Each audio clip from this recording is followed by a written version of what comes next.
مریم، کیا ہماری اسٹریٹجی کوئی کلیئر ہے، کوئی ویژن ہے ہمارا کہ ہم نے اسے کیسے نبٹنا ہے اور کیسے نکلنا ہے؟ کوئی ہمارے پاس روڈ میپ ہے اس کے لیے؟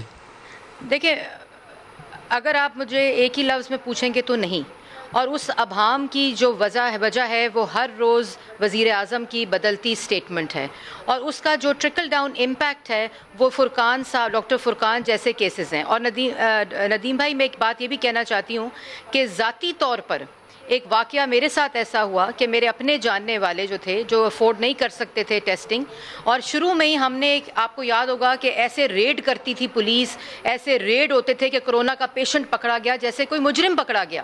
مطلب کہ آپ اس کے اوپر شفقت کریں، وہ ایک مریض ہے، وہ ایک وبا سے مقابلہ کر رہا ہے۔ اور اس نے مجھے کہا کہ، میں نے کہا آپ کو بخار ہے، آپ اپنا ٹیسٹ کرائیں اور میں آپ کا ٹیسٹ کرا دیتی ہوں۔ اس نے مجھے کہا باجی میں نے ٹیسٹ نہیں کرانا۔ میں نے کہا کیوں؟ انہوں نے کہا وہ مجھے پکڑ لیں گے۔ یہ اس قسم کی مائنڈ سیٹ بن چکا ہے، اور یہ جو کنفیوژن ہے گورنمنٹ کے لیول پہ، وزیر اعظم کے لیول پہ، اور آپ نے دیکھا 2 ہفتے پہلے ڈاکٹرز رو کے پریس کانفرنسز کر رہے تھے کہ خدا را ہمیں بچائیں۔ اور آپ نے جو اعداد و شمار بتائے، KPK میں آپ نے بتایا 135 لوگ، اور جو ڈیٹا آپ نے صحیح کہا، کیونکہ جب میں بھی ڈیٹا معلوم کرتی ہوں تو فگرز نہیں ملتے۔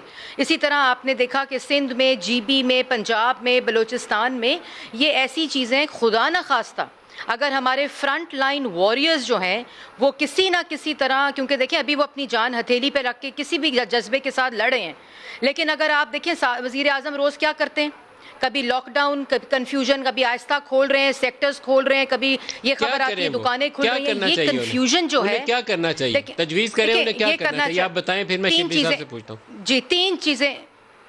تین چیزیں بہت ضروری کرنی چاہیے، جو بار بار شہباز شریف صاحب، مسلم لیگ نون، جس کا ایک تو clarity of mind, lockdown اگر ہے تو لاک ڈاؤن ہے، اس میں دوسری کوئی رائے نہیں ہے۔ اس لاک ڈاؤن کے ساتھ ریلیف، میڈیکل مینجمنٹ، اور یہ جو ہمارا ڈاکٹرز کا طبی عملہ ہے، اور ہاسپٹلز کے اندر جو اس وقت ہماری سہولیات ہیں وہ بالکل ختم ہو گئی ہیں، بستر نہیں ہے۔ کل آپ کے میڈیا رپورٹ کر رہا تھا کہ بستروں کی کمی ہو گئی۔ فوری طور پر یہ جائزہ لیا جائے، یہ سٹاک ٹیکنگ کی جائے کہ ہاسپٹل، سرکاری ہاسپٹل، اگر آپ نے انڈس جیسے بہترین ہاسپٹل کا حال بتایا، آغا خان کا حال بتایا، تو آپ صرف یہ سوچیں کہ پاکستان کے سرکاری ہسپتالوں کا کیا حال ہوگا، جس میں آپ نے ابھی بتایا کہ 400 ڈاکٹرز جو ہیں وہ کورونا پازیٹیو آ چکے ہیں۔